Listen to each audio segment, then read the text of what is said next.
उधर scene shift होता है रिया के कमरे में, जो आईने के सामने तैयार हो रही होती है। तभी कबीर वहां आ जाता है। निया थोड़ी चिढ़ के कहती है, तुम हर वक्त मेरे आसपास फिरते रहते हो, ऐसे लगता है कोई बॉडीगार्ड हो। कबीर हंसते हुए कहता है, अरे ये तो अच्छी बात है ना, मैंने अपनी बीवी पर ही नजर रख रहा हूँ, वरना भाई कितनी लड़कियां खड़ी हैं जो मेरी लाइन में है।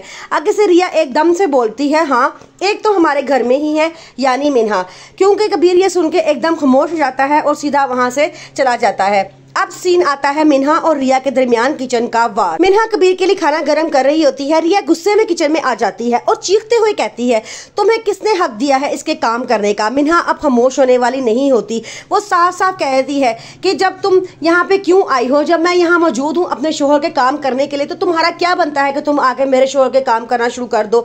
आगे से मिन्हा उसे साफ कहती है, जब तुम यहाँ नहीं थी तो इसके सारे काम मैं ही करती थी, वही काम जो बीवी का फर्ज होता है, और ऐसे लगता था जैसे मैं ही की बीवी हूं। रिया का ये बात सुनकर खून खोल उठता है। वो आगे से कहती है, लगने में और होने में बहुत फर्क होता है मिन्हा, तुम इसका ख्वाब हो और मैं उसकी हकीकत। वो ये धमकी दे कहती है कि कबीर से दूर रहो वरना अंजाम बहुत बुरा होगा।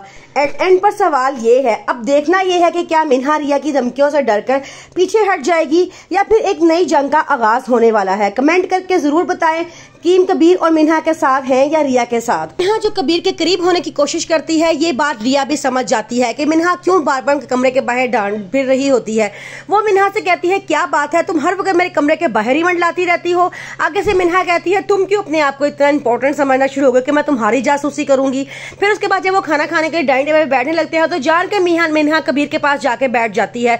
ये बात कबीर को बिल्कुल भी पसंद नहीं आती। वो फौरन मिन्हा से कहता है, उठो यहाँ से, मेरी बीवी ने बैठना है। फिर वो रिया को बिठाता है। मिन्हा एक बार फिर शर्मिंदा होकर अपने कमरे में चली जाती है।